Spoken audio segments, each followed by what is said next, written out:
Trump amends Iran deal timeline as attack could come at any moment. February 19th, 2026.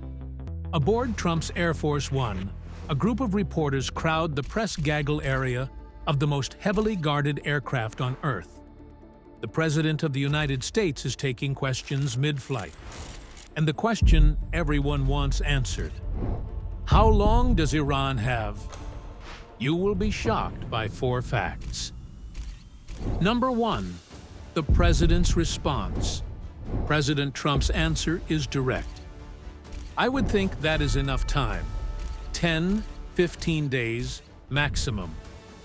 But here's what made February 19th different from every other presidential warning about Iran. Because it wasn't just the president talking. Within hours, senior administration officials, people with direct access to the military options, the intelligence assessments, and the operational timelines, told reporters at Axios. The attack could come at any moment. Not in 10 days. Not in 15. Any moment.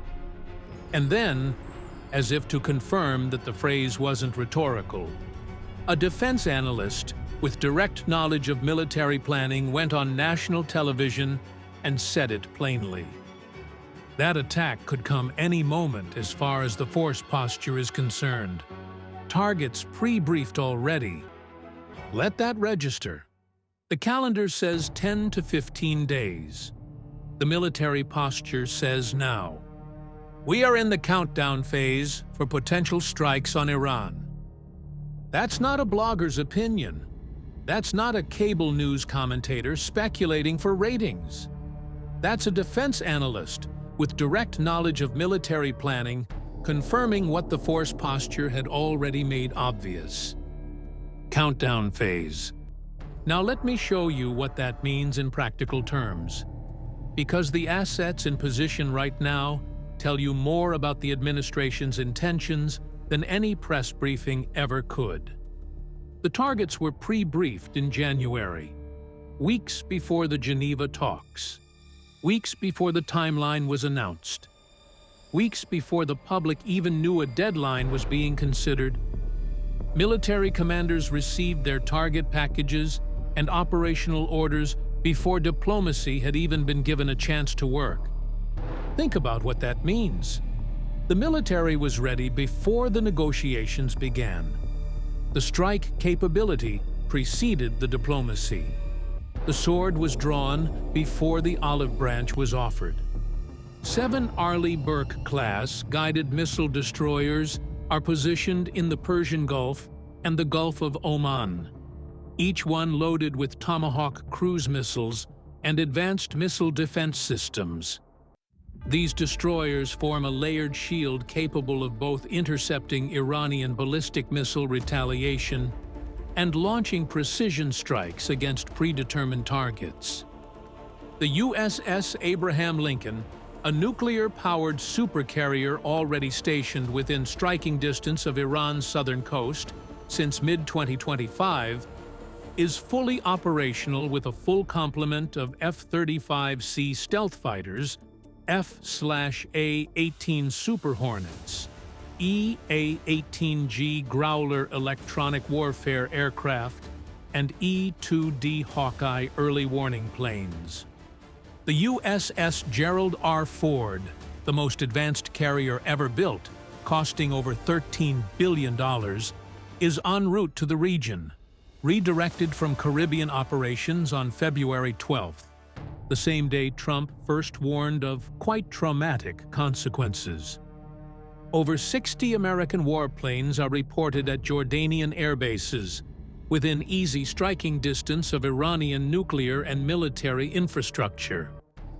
Fighter jets, refueling tankers, electronic warfare platforms, all positioned, all fueled, all armed. U.S. Central Command and U.S. Space Force are confirmed ready to execute. Space Force assets provide real-time satellite surveillance, targeting data, GPS precision guidance, and encrypted communication infrastructure that would coordinate the opening minutes of any strike. And here's a detail that most coverage has missed entirely. And it tells you more about the administration's private assessment than anything Trump said publicly. The Pentagon has begun quietly moving some U.S. personnel out of the region as a precautionary measure against potential Iranian preemptive or retaliatory strikes. You read that correctly. They're not just positioning forces for attack, they're repositioning people for protection. That means the administration isn't just considering the possibility that they might strike Iran. They're considering the possibility that Iran might strike first or strike back. Multiple sources report that the U.S. was prepared for limited strikes as early as the weekend of February 15th to 16th. Before the Air Force One comments, before the 10 to 15-day deadline was publicly announced. The debate is no longer if, it's when. And the answer the administration gave to that question was any moment. Now here's what most people haven't connected yet. And this is going to become critical when we examine the escalation ladder. Because the kind of strike being prepared is not what most people imagine when they hear military action against Iran. It's not what happened in Iraq. It's not a ground war. It's something far more targeted, far more strategic, and far more precedented than the media coverage suggests. While Trump was amending timelines aboard Air Force One, and analysts were confirming countdown phases on national television, Tehran was speaking a different language entirely. And I don't mean a different diplomatic position. I mean a different conceptual framework for what's even being discussed. On February 20th, one day after Trump's deadline, Iran's Foreign Minister Abbas Araghchi made a public statement. He said Tehran would present a draft counterproposal to the Americans within 2 to 3 days. He suggested more serious discussions could follow within a week, or slightly longer. Now, on the surface, that sounds like engagement. That sounds like a nation willing to negotiate. But look at what's hidden inside that timeline. Trump says 10 to 15 days maximum. Araghchi says a counterproposal in 2 to 3 days, with serious discussions a week after that. By the time Iran's serious discussions would begin, Trump's deadline would already be approaching expiration. Iran isn't accelerating toward agreement. It's decelerating toward delay. And analysts widely view this as a classic Iranian tactic, buying time to avoid immediate escalation while conceding nothing of substance. And here's a telling detail. After the Geneva talks on February 17th, Araghchi claimed that the United States did not demand zero enrichment during the negotiations. A U.S. official immediately contradicted him, clarifying that zero enrichment remains the firm American demand. Iran was simply asked to propose safeguards for how they might move toward that goal. That contradiction tells you everything. Even the two sides can't agree on what was said in the same room. Now I need to show you what was happening in Jerusalem on the same day, because Israel's response to the amended timeline reveals something the American press coverage largely missed. Israeli Prime Minister Benjamin Netanyahu stood before the Knesset, Israel's parliament, and told the nation to prepare as if an attack could begin at any moment. Read that again. The Israeli Prime Minister used nearly identical language to the American defense analysts. Any moment. This wasn't Netanyahu quoting Trump. This wasn't Netanyahu responding to the Air Force One gaggle. This was Israel's independent assessment of the threat environment, an assessment that concluded, on the same day as Trump's amended timeline, that the situation had become so volatile that the nation needed to be on immediate readiness. And Israel's readiness isn't theoretical, it's operational. The Israeli Defense Forces intensified drills along the northern border. Hezbollah, Iran's most powerful proxy, sits in southern Lebanon with an arsenal that would be activated if Iran is struck. And here's a detail that adds another layer of complexity to the military picture. And this is going to connect directly to the limitations of the escalation ladder I just showed you. Because Saudi Arabia and the United Arab Emirates both publicly stated that they will not allow their airspace to be used for any U.S. attack on Iran. Let that sink in. America's primary Gulf allies, the nations most threatened by Iran's missile program, the nations that would benefit most from Iran's nuclear capability being degraded, are refusing to provide airspace for the strikes that would accomplish it. That refusal doesn't stop the strikes. American carriers in the Gulf, warplanes in Jordan, submarine-launched cruise missiles, and B-2 stealth bombers from Diego Garcia can all reach Iranian targets without Saudi or Emirati airspace. But it does tell you something about the diplomatic isolation that any military action would face. It tells you that even the nations who want Iran weakened don't want their fingerprints on the operation. And it tells you something else, something that connects to Ezekiel 38's description of nations that stand on the sidelines, watching the coalition form, asking, "Have you come to take spoil?" but refusing to intervene directly. Now, here's where February 19th becomes something more than a military crisis. Because on the same day the countdown was being confirmed, on the same day the timeline was being amended, on the same day analysts were saying strikes could come at any moment, and Netanyahu was telling the Knesset to prepare for imminent action.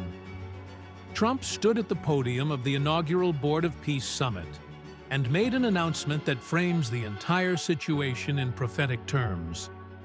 The United States is going to make a contribution of $10 billion to the Board of Peace. And then he added the comparison that should echo in every believer's mind. When you look at that compared to cost of war, that is 2 weeks of fighting. It is a very small number. Sounds like a lot. It is a small number. $10 billion for peace. And the cost of 2 weeks of war makes that number look small. Do you hear the dual signal? Peace and pressure. Deployed simultaneously. On the same day. From the same podium. By the same administration. The Board of Peace, with its 45-plus nations, its reconstruction mandates, its stabilization forces, its FIFA soccer fields, its billions in development funding, its UN resolution charter, represents the diplomatic path. The carrot. The vision of a rebuilt Gaza, a stabilized Middle East, a world that chose cooperation over conflict. The carrier strike groups, with their Tomahawk missiles, their stealth fighters, their pre-briefed target packages, their any-moment readiness, their 7 destroyers and 60-plus warplanes, represent the military path, the stick, the vision of a Middle East reshaped not by agreement, but by force. Carrot and carrier, both deployed on the same day. And Trump made the link explicit. He said Midnight Hammer, the June 2025 strikes on Iranian nuclear sites, helped the Board of Peace effort. War as a catalyst for peace. Strikes as the precondition for stability. Violence as the foundation for reconstruction. Now I need to take you into the verse that ties everything I've shown you together. Because everything up to this point, the amended timeline, the countdown phase, the carriers, the Board of Peace, the any-moment readiness has been geopolitics. Important geopolitics. Dangerous geopolitics. But geopolitics nonetheless. What I'm about to show you is the prophetic framework that those geopolitics are sitting inside. And once you see it, you won't be able to unsee it. I need to start with the full context, because most people only know this verse in isolation, ripped from its surrounding passage and pasted onto a headline. But Paul didn't write a fortune cookie. He wrote a letter. And the sentences before and after this verse change everything about how you read it. 1 Thessalonians 5:1-6. But of the times and the seasons, brethren, ye have no need that I write unto you. For yourselves know perfectly that the day of the Lord so cometh as a thief in the night. For when they shall say, Peace and safety, then sudden destruction cometh upon them, as travail upon a woman with child, and they shall not escape. But ye, brethren, are not in darkness, that that day should overtake you as a thief. Ye are all the children of light, and the children of the day. We are not of the night, nor of darkness. Therefore, let us not sleep, as do others, but let us watch and be sober. Now, let me walk you through this phrase by phrase, because every word in verse 3 is carrying weight that most people miss. And when you lay those words next to what happened on February 19th, the alignment is going to disturb you. Start with the first three words. When they shall say. Who is they? Paul doesn't say, when believers shall say. He doesn't say, when the church shall say. He says they, a deliberate distinction from the ye and brethren he uses in the very next verse when addressing believers. They are the people outside the faith, the world system, the governments, the institutions, the frameworks that operate without reference to God's prophetic calendar. They are the ones making the declaration. And the declaration isn't private. It's public. It's announced. It's proclaimed from podiums and summits and international frameworks. Peace and safety. Most people read that as one idea. Peace and safety. A single concept. A general sense of everything is fine. But in the Greek text, Paul uses two distinct words, and the distinction matters enormously. The word translated peace is eirene. It's the Greek equivalent of the Hebrew shalom. Eirene means more than the absence of conflict. It implies wholeness, completeness, a settled, comprehensive state of harmony where broken things have been restored. When Paul says they will declare eirene, he's describing a world that believes it has achieved not just a ceasefire, but genuine, structural, lasting peace. A new order, a rebuilt framework, the kind of language you hear from reconstruction summits and international peace boards. The word translated safety is asphalia, and this word carries a different dimension. Asphalia means security, stability, firmness. It's the word you'd use to describe a building that's been inspected and certified as structurally sound. It implies confidence in the permanence of the peace. Not just that peace exists, but that the mechanisms protecting it are reliable. Stabilization forces, enforcement mandates, military deterrence, UN resolutions, the infrastructure of safety. Peace and safety. Two words, two declarations. One says, the conflict is over. The other says, the structures ensuring it stays over are in place. Then sudden destruction cometh upon them. Then, not eventually, not at some point in the distant future. Then, the destruction is directly linked to the declaration. The timing is not random. The destruction arrives precisely when the confidence is at its peak. The moment the world exhales. The moment the summits conclude, and the pledges are made, and the frameworks are signed, and everyone believes the architecture of safety is strong enough to guarantee tomorrow looks like today. That is when it comes. And the word Paul uses for sudden, and this is the detail most people skim past, is the Greek word eipnidios. It's a word that only appears twice in the entire New Testament. Once here in 1 Thessalonians 5:3, and once in Luke 21:34, where Jesus himself uses it to describe how the day of the Lord will come upon those who aren't watching. Eipnidios doesn't just mean fast, it means unexpected, unanticipated, catching those it falls upon completely off guard. Now Paul adds one more detail, and it's the image that connects this verse to everything Jesus said in Matthew 24. As travail upon a woman with child, and they shall not escape. Travail, labor pains. The same image Jesus used in Matthew 24:8. All these are the beginning of sorrows, where the Greek word for sorrows is odin, birth pains.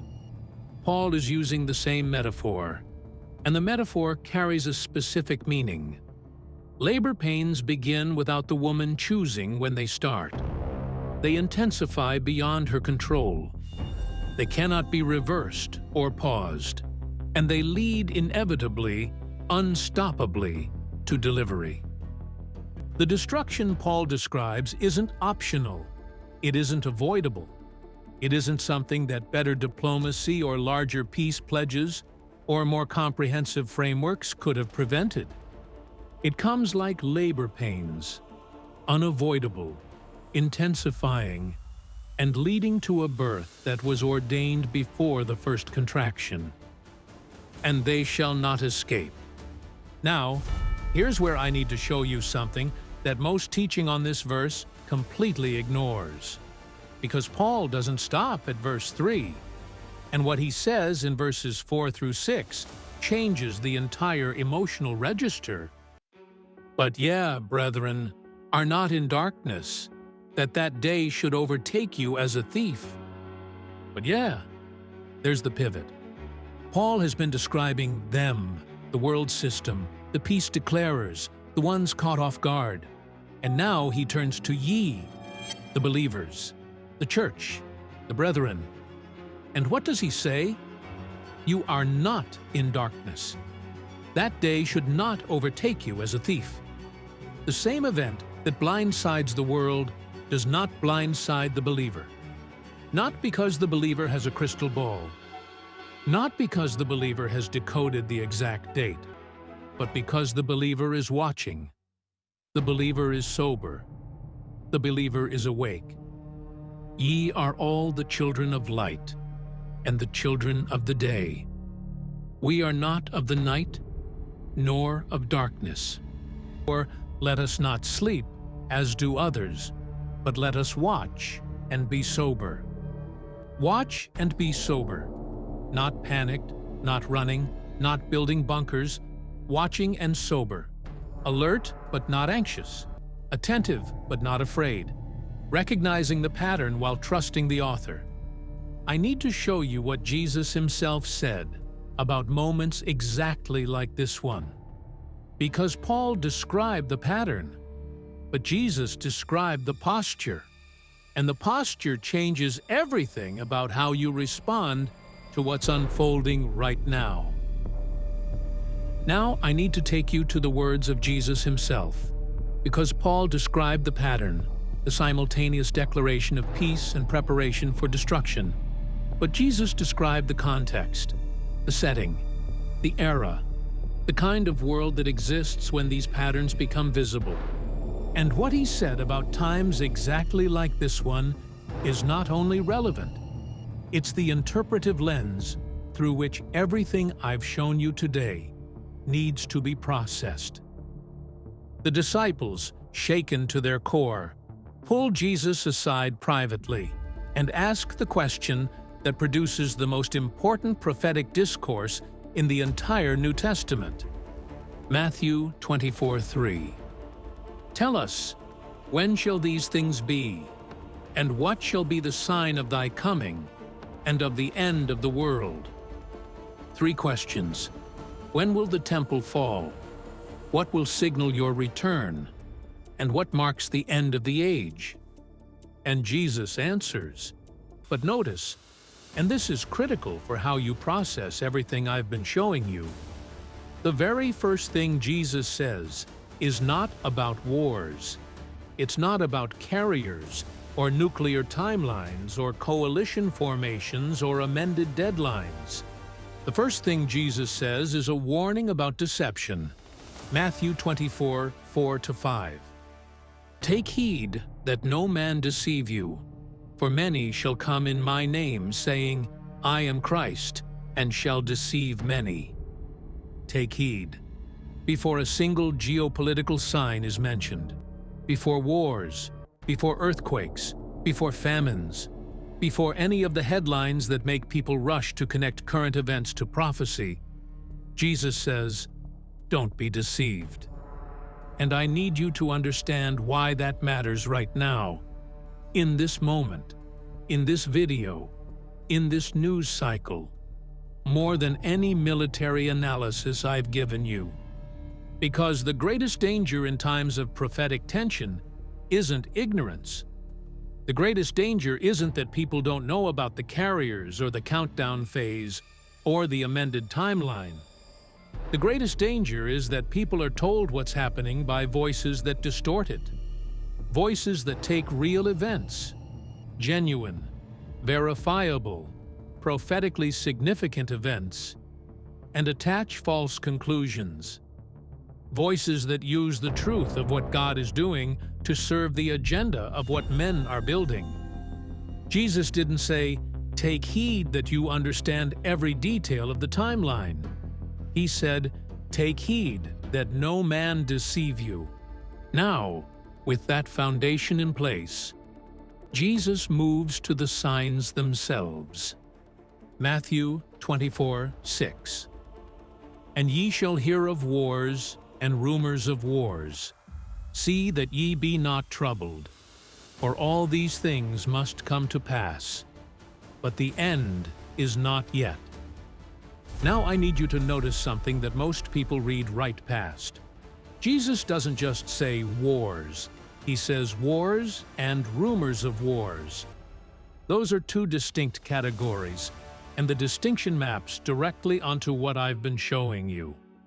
Wars are actual conflicts, kinetic operations, bombs falling, missiles launching. Operation Midnight Hammer, June 2025.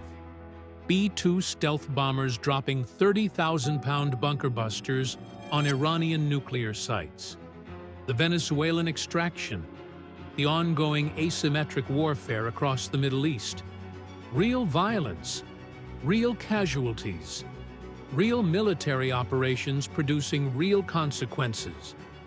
But rumors of wars are something else entirely.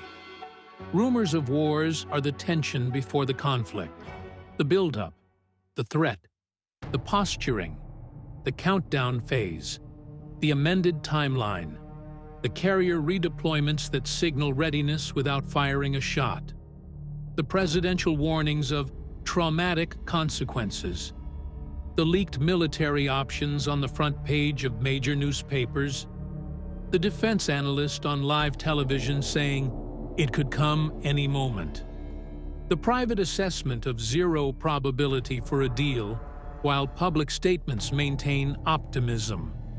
Rumors of wars aren't peace, but they aren't war yet either.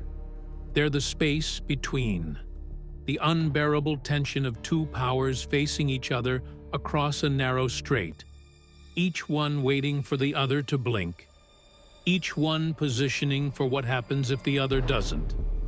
And that is exactly the space we're occupying right now.